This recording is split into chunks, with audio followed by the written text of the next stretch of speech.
నమస్తే, welcome to hit TV. ఏపీలో మరికొన్ని నెలల్లో ఎలక్షన్స్ జరగబోతున్నాయి. అయితే కొన్ని రాజకీయ పార్టీలు అభ్యర్థులను ప్రకటిస్తే కొన్ని పార్టీలు మాత్రం అభ్యర్థుల ఎంపికలో తర్జన భర్జనలు ఇంకా కొనసాగుతూనే ఉన్నాయి. ప్రస్తుతానికి ఉమ్మడి నెల్లూరు జిల్లాలోని గూడూరు నియోజకవర్గానికి సంబంధించి ఇక్కడ సిట్టింగ్ ఎమ్మెల్యేగా ఉన్నటువంటి వరప్రసాద్ను కాదని ప్రస్తుతం ఎమ్మెల్సీగా చేసినటువంటి మేరిగ మురళీధర్ను అధిష్టానం ఎమ్మెల్యే అభ్యర్థిగా ప్రకటించింది. మరి ఎమ్మెల్సీ నుంచి ఎమ్మెల్యే వరకు ఆయన ప్రస్థానం ఎలా ఉండబోతుంది, స్థానికంగా ఉన్నటువంటి సిట్టింగ్ ఎమ్మెల్యేని కాదని ఈయనకు సీట్ అప్పగించడానికి గల కారణాలేంటో ఆయన మాటలు తెలుసుకునే ప్రయత్నం చేద్దాం. సరే చెప్పండి, మరి స్థానికంగా వరప్రసాద్ గారు ఉన్నప్పటికీ కూడా సిట్టింగ్ ఎమ్మెల్యేగా అధిష్టానం ఆయన పక్కన పెట్టి మీకు సీట్ ఇచ్చింది.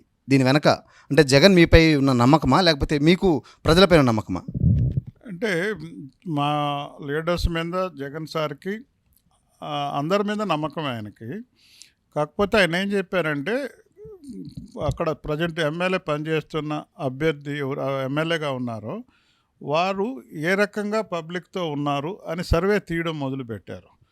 కొన్ని సందర్భాల్లో మిస్ఫైర్ అవుతారు, కొంతమంది మంచోళ్ళు కూడా ఉంటారు, కొన్ని సందర్భాల్లో సానుకూలమైన వాతావరణాలు వస్తాయి. అందువల్ల సర్వే కార్యకర్తలు ఎవరు కోరుకుంటున్నారో ఆ సర్వేని చూసుకొని తన నమ్మకాన్ని బేరే చేసుకుని తన ఈక్వేషన్స్ కొన్ని ఉంటాయి. పార్టీకి నిబద్ధతగా ఉన్నారా, వాళ్ళకి షెల్టర్ ఇవ్వాలి అని ఆలోచిస్తారు. ఇప్పుడు మా ఎమ్మెల్యే గారు ఉన్నారు, ఆయన ఒకప్పుడు గౌరవ పార్లమెంట్ సభ్యులు. అక్కడ ఉండే ప్రత్యేక పరిస్థితుల్లో ఆయనకి ఎక్కడో షెల్టర్ ఇవ్వాల్సి వచ్చింది. అప్పుడు గూడూరు ఎంపిక చేసుకున్నారు. అప్పుడు నేను ఈ సమన్వయకర్తగా నాకు ఇచ్చారు. మామూలుగా సారు సమన్వయకర్తగా ఇచ్చిన తర్వాత సహజంగా మార్పులు ఉండవు. ప్రత్యేకమైన పరిస్థితి వచ్చింది.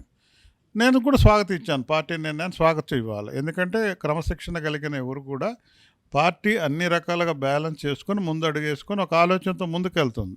ఆ ఆలోచన మనం స్వాగతం ఇవ్వాలనేది నేను నేర్చుకున్న పెద్దల దగ్గర నేను తెలుసుకున్న విషయం, నేను నేర్చుకున్న విద్య కూడా ఒక రకంగా. సో మీరు ఎమ్మెల్సీ నుంచి ఎమ్మెల్యే కాబోతున్నారు. మరి దీని వెనక మీ కఠోర శ్రమ కావచ్చు, మీ పక్కనటువంటి కార్యకర్తలు కావచ్చు, మీ గూడూరు నియోజకవర్గ ప్రజలు కావచ్చు, వీళ్ళందరి సపోర్ట్ ఎలా ఉంది? ఈ జర్నీ ఎలా సాగింది? ఎమ్మెల్సీ టు ఎమ్మెల్యే ఎలా ఉంది జర్నీ? అంటే ముందుగా మీకు థ్యాంక్స్ చెప్పాలి, ఎమ్మెల్యే కాబోతున్నాను అడ్వాన్స్గా చెప్పినందుకు సంతోషం. ప్రజలందరూ కూడా ఆ వాతావరణం ఇచ్చారు కాబట్టి మరి మా పార్టీ మంచిగా ఆలోచించింది. నేను ఊహించలేదు ఎమ్మెల్సీ విషయం, నేను ఊహించలేదు.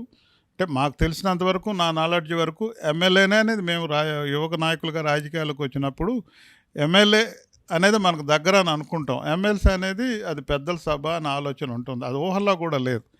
అట్లాంటిది జగన్మోహన్ రెడ్డి గారు చాలా గొప్ప వ్యక్తి. ఆయన నిజంగా ఊహలకు అందంది. అంటే నేను చాలామందికి కూడా చెప్తుంటాను, మాకంటే కూడా మమ్మల్ని అంత, మా భవిష్యత్తును అంత గొప్పగా ఆలోచిస్తారు. అట్లాంటి నాయకుడి దగ్గర పనిచేయడం నిజంగా కూడా మనస్ఫూర్తిగా చాలా ఆయనకు హృదయపూర్వక ధన్యవాదాలు చెప్పాలి. అంత గొప్పగా ఆలోచిస్తాడు, మాకు కూడా లేనటువంటి ఆలోచన. అందులో నెల్లూరు జిల్లాలో ఉద్దండులు ఎమ్మెల్సీగా చేశారు. నేను అసలు ఆ ఊహ లేదు నాకు అసలు ఎమ్మెల్సీగా. అట్లాంటిది స్థానిక సంస్థలుగా నన్ను ఎమ్మెల్సీ చేయడం, అందరి పెద్దలతో మాట్లాడి ఇనాన్మస్ అయ్యేటట్టు చేయడం జీవితంలో మర్చిపోలేని విషయం. సరే, మీ రాజకీయ ప్రస్థానం చూసినట్లయితే మీరు వైసీపీ జిల్లా అధ్యక్షులు కూడా పనిచేశారు.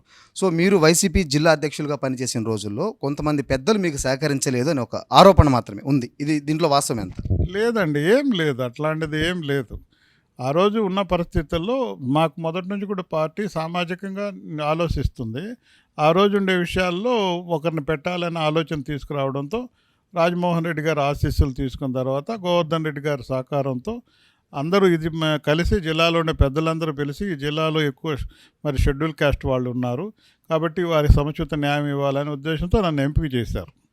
అంతేగాని వేరే ఆలోచన లేదు, నేను ఎవరితో కూడా లేదు. మీకు ఒక విషయం ఈ సందర్భం స్పష్టం చేస్తున్నాను. ఈరోజు నా ఎంపిక సమిష్టిగా మా జిల్లా, ఉమ్మడి జిల్లా కానీ నెల్లూరులో కానీ సమిష్టిగా జరిగింది. ఎమ్మెల్సీ కూడా సమిష్టి నిర్ణయంతో అందరూ కూడా సెలెక్ట్ చేయడం జరిగింది. అందువల్ల అట్లా వేరే అభిప్రాయాలు ఉంటే నాకు అట్లా చెప్పరు కదా. అది రాజకీయాల్లో ఏదో ఒకటి చెప్పేస్తుంటారు అంతే తప్ప లోతుగా పరిశీలిస్తే ఎలాంటి పొరపాటు లేదనేది నా భావన. ఇక గూడూరు నియోజకవర్గానికి విషయం వస్తే, ఇక్కడికి సంబంధించి ఒక సామాజిక వర్గం మీకు సపోర్ట్ లేదు అని ఒక టాక్ వినిపిస్తుంది. అదేవిధంగా గతంలో రెడ్డి సామాజిక వర్గానికి సంబంధించి మీకు సపోర్ట్ లేదని ఒక టాక్ ఉంది సార్. లేదు, రాంగ్ ఆలోచన. ఈరోజు వాళ్ళందరే సమిష్టిగా నాకు టికెట్ ఇచ్చారు, నేను ప్రయత్నం చేయలేదు. ఎందుకంటే ఒక ఎమ్మెల్సీ అయ్యా నేను, తర్వాత ఇంకా గొప్పగా ఆలోచించి నన్ను విప్పుగా చేశారు. విప్పుగా చేసిన తర్వాత ఓవర్ అంబిషన్ అనుకుంటారు. నాకు మనసులో అయితే, అంటే మేము అనుకున్న చిన్న వయసులోనే ఒక ఎమ్మెల్యే కావాలనేది ఉంది కాబట్టి దాన్ని మనం ఓవర్ అంబిషన్ అంటే ఇంత గౌరవంగా ఎమ్మెల్యే కంటే కూడా ప్రోటోకాల్లో ఉన్న ఎమ్మెల్సీని ఇచ్చారు. తర్వాత ఇంకో ప్రోటోకాల్ ఇచ్చి స్టేట్ మినిస్టర్ క్యాడర్లో, రాష్ట్ర మంత్రి క్యాడర్లో, సహాయ మంత్రి క్యాడర్లో విప్ ఇచ్చారు. ఇంకా మళ్ళీ నేను వెంటనే అడగడం అనేది సబబు కాదు, సమంజసం కూడా కనిపించలేదు నాకు. కానీ ఈరోజు నాకు టికెట్ తెచ్చింది మీరు ఏ వర్గం అయితే దూరమైందని అపోహ పడుతున్నారు. ఇది చాలా అసత్యము, అపోహ అసత్యం కూడా, అక్షరాల అసత్యం. ఈరోజు అవతల నా ప్రత్యర్థి కూడా భయపడుతుంది ఏంటంటే అందరూ రెడ్డి గారులు ఈయన సపోర్ట్ ఉన్నారు, ఈయన దగ్గర ఏం మంత్రాలు ఉన్నాయని వాళ్ళు అనుకుంటున్నారు. మంత్రాలు ఇలా విశ్వాసం ఉంది, నా దగ్గర మంత్రాలు లేదు, విశ్వాసం ఉంది, నిబద్ధత ఉంది, సంస్కారం ఉంది. ఈ మూడే రేపు కూడా నేను మాట్లాడేది.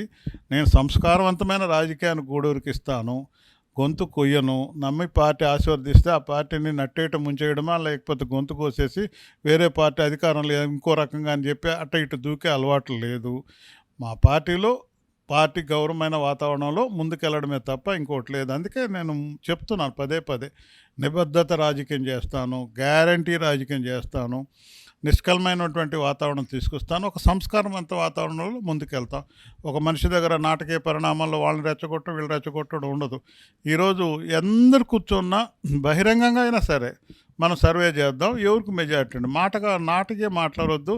అందులో కొంతమంది మీకు తెలియదు కదా, ఇప్పుడు అందరికంటే ఎక్కువ బాధ పాత్రికేయుల నిర్వర్తించడం అనేది చాలా బాధాకరం ఉంది.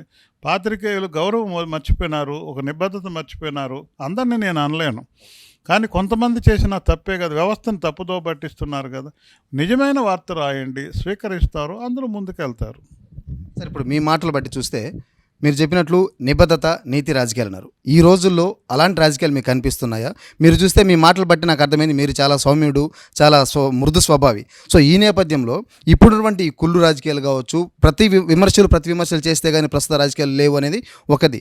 సో ఇంత సౌమ్యుడుగా ఉన్న మీరు ఎలా నెట్టుకొని రాగలరు అనుకుంటున్నారు? నేను ఇప్పుడు దాకా నెట్టుకొచ్చింది ఇన్ని పదవులు అనిపించింది నా నిబద్ధతతోనేనండి, నా నిజాయితీ నిబద్ధతోనే నేను ముందుకు వచ్చాను. మీరు చెప్పినట్టు కొన్ని టెంపరరీ అట్రాక్షన్స్ ఉండొచ్చు, వాళ్ళేదో రావచ్చు, కానీ ఒక రోల్ మోడల్ లాగా ఫీల్ అవుతున్నాను నేను నిజంగా. నేను చాలామంది చెప్తా, బాబు మన పార్టీలు మిగతా పార్టీలతో మన అవసరం, మన పార్టీలో కొన్ని పార్టీలకు కోట్లు కావాలా. మీకు తెలియదు ఏం కదా, చంద్రబాబు నాయుడు గారు ఏ వ్యక్తిని ముందు కోటీశ్వరంలో చూస్తాడు తప్ప ఎక్కడా లేదు. ఉదాహరణ తీసుకోండి, రాజ్యసభ సభ్యులు ఎవరినైనా పేదవాళ్ళని ఒక్కరిని పంపించారా? మా ప్రీతం నాయకులు జగన్మోహన్ రెడ్డి గారు ఎంతమందిని పంపిస్తున్నారు?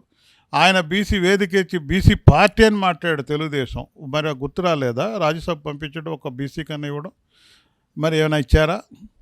ఏమని మాట్లాడారు మీకు తెలుసు. చంద్రబాబు గారు బీసీలు తోక కత్తిరిస్తానన్నారు. ఒక హైకోర్టు జడ్జికి వాళ్ళ లెటర్లో ఇవన్నీ సత్యాలు, లెటర్లో మరి దొరికారు. వీళ్ళు అర్హులు, వీళ్ళకి అంత నాలెడ్జ్ లేదన్నట్టుగా ఆయన భావన వ్యక్తపరిచారు.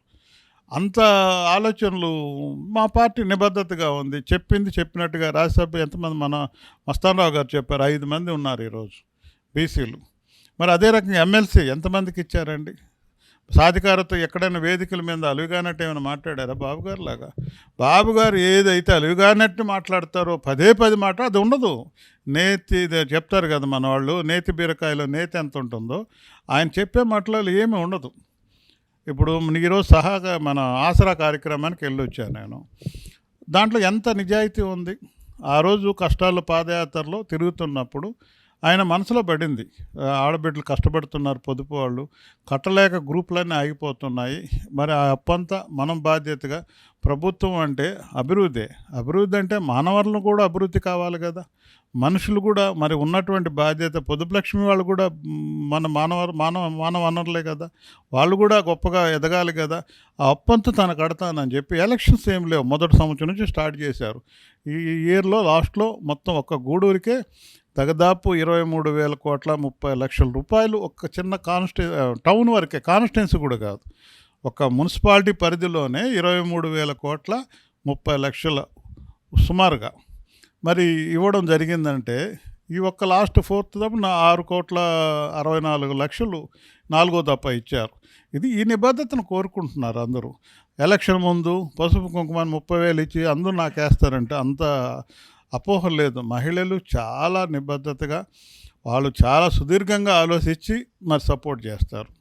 సో ఇప్పుడు మీ మాటలో కులం టాపిక్ వచ్చింది కాబట్టి సో ఇప్పుడు ప్రతిపక్షం చేస్తున్న ప్రధాన ఆరోపణ ఒకవైపు ముఖ్యమంత్రి సభల్లో నా ఎస్సీ నా ఎస్టీ నా బీసీ అంటూనే ఇదే ప్రభుత్వంలో ఎస్సీ ఎస్టీలపై దాడులు విపరీతంగా జరుగుతున్నాయి అనేది ప్రతిపక్షాల ఆరోపణ. దీనికి మీ సమాధానం? ఇది ఆరోపణే, వాస్తవం కాదు. ప్రతిపక్షాలు కామ్గా కూర్చొని మంచి చెప్తాయా?